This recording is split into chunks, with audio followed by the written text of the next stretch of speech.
Hello student, this is Anupam Gambhir and you are watching Anupam English classes. आज के इस video lecture में हम class 11th English Hornbill book से poem 3 the voice of the rain, जिसके poet Walt Whitman है, इसके क्वेश्चन आंसर कवर करेंगे। तो चलिए स्टार्ट करते हैं पोम के क्वेश्चन। फर्स्ट क्वेश्चन है, there are two voices in the poem, who do they belong to, which lines indicate this. इस पोम में दो वॉइसेस हैं, वे किससे बिलोंग करती हैं वॉइसेस, और इस पोएम की वे कौन सी लाइन्स है, जिससे हमें पता चलता है कि ये दोनों वॉइसेस किसकी हैं। आंसर है, the two voices in the poem are the voice of the poet and the voice of the rain.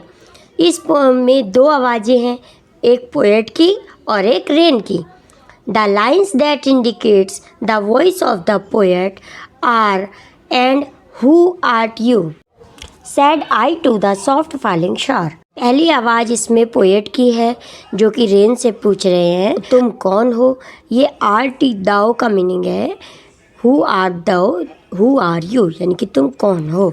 Said I to the soft falling, यहाँ पे आई पोएट के लिए आया है, जिसने बारिश की बौछार से कहा है, शावर मीन्स बौछार, उससे पूछा है कि तुम कौन हो। And the lines that indicate the voice of the rain are, और वो लाइनें जो रेन की वॉइस को इंडिकेट करती हैं वो कौन सी हैं। I am the pome of earth said the voice of the rain.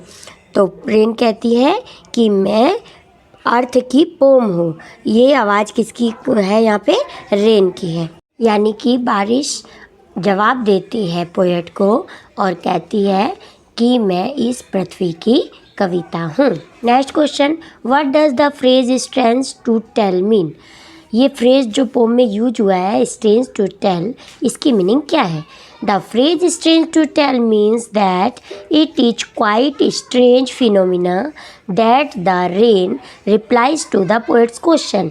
यह स्ट्रेंज टू टेल फ्रेज की मीनिंग इन लाइनों में ये है कि एक स्ट्रेंज बात हुई है, बहुत अजीब सी बात हुई है कि जो बारिश है, रेन है, उसने पोएट के क्वेश्चन को रिप्लाई किया है। पोएट ने क्वेश्चन पूछा था ना कि हु आर्ट यू, तुम कौन हो, तो उसने रिप्लाई दिया था कि मैं अर्थ की कविता हूँ। तो यही फ्रेज इस पोम में स्ट्रेंज टू टेल हमें बताता है, ये अजीब सी बात है कि एक बारिश पोएट को जवाब देती है। Now next question is, there is a parallel drawn between rain and music. Which words indicate this?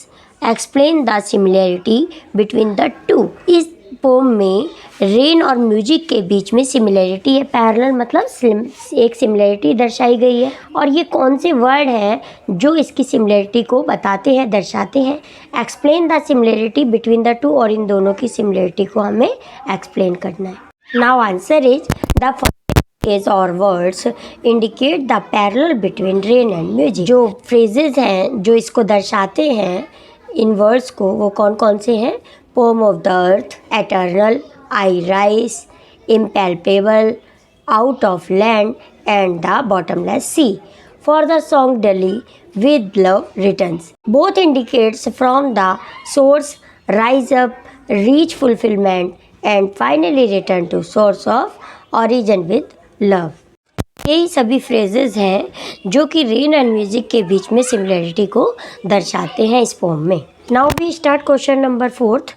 How is the cyclic movement of rain brought out in the poem. इस पोम में cyclic movement rain का क्या कहाँ पे पता चलता है कि साइक्लिक मूवमेंट आ रहा है। Compare it with the what you have learned in science, और इसको साइंस के वे में कैसे कंपेयर किया जा सकता है।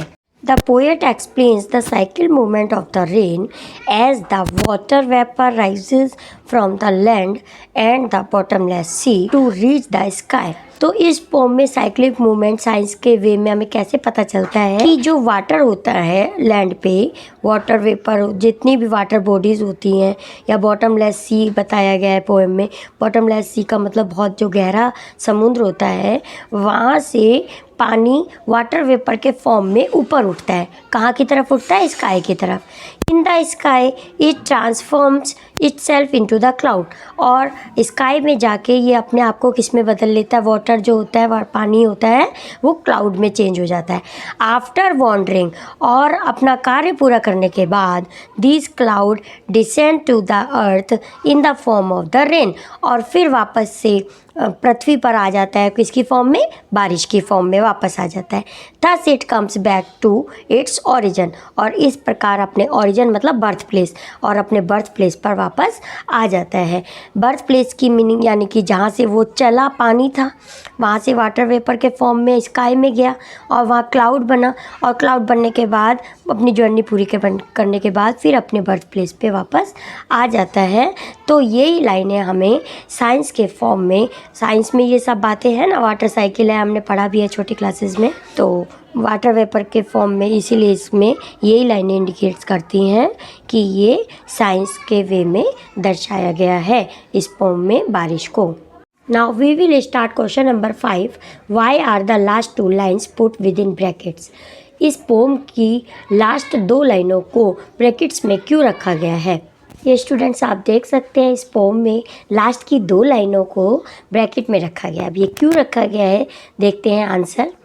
The last 2 lines are put within bracket because they do not form the voice of the rain or the poet. Students, इस पूरी पोम में पोएट और रेन के बीच में कन्वर्सेशन है, लेकिन लास्ट की 2 लाइनों में पोएट ने म्यूज़िक और रेन का कंपैरिजन किया है, इसीलिए इन 2 लाइनों को ब्रैकेट में रखा गया है। These line only contain a journal observation made by the poet put about the course of a song. तो लास्ट में एक सॉन्ग के वे में रेन को पोएट ने कंपैरिजन किया है, इस वजह से इन लाइन को ब्रैकेट में रखा है। लास्ट क्वेश्चन देखते हैं। List the pairs of opposite found in the poem. इस पोम में अपोजिट पेयर कौन कौन से हैं? तो ये हम देख लेते हैं। डे एंड नाइट, रैग्ड और अनरैग्ड। रैग्ड भी मीनिंग है केयर अबाउट, और अनरैग्ड नॉट केयर अबाउट, मतलब फ़र्क पड़ता है या फ़र्क नहीं पड़ता। तो ये दोनों अपोजिट वर्ड है। नेक्स्ट है राइज एंड डिसेंड। राइज मतलब ऊपर उठना, और डिसेंड मतलब नीचे उतरना, नीचे की तरफ आना। तो ये पेयर्स हैं जो अपोजिट हमें दर्शाते हैं पोम में। इसके साथ ही स्टूडेंट्स इसके क्वेश्चन आंसर यही कंप्लीट होते हैं पोम के। बहुत ही इजी लैंग्वेज में लिखे हैं। I hope you will satisfied with this video. If you are, please like this video. Thank you so much for watching. मिलते हैं नेक्स्ट वीडियो में MCQs क्वेश्चन आंसर के साथ। Thank you so much for watching. Bye.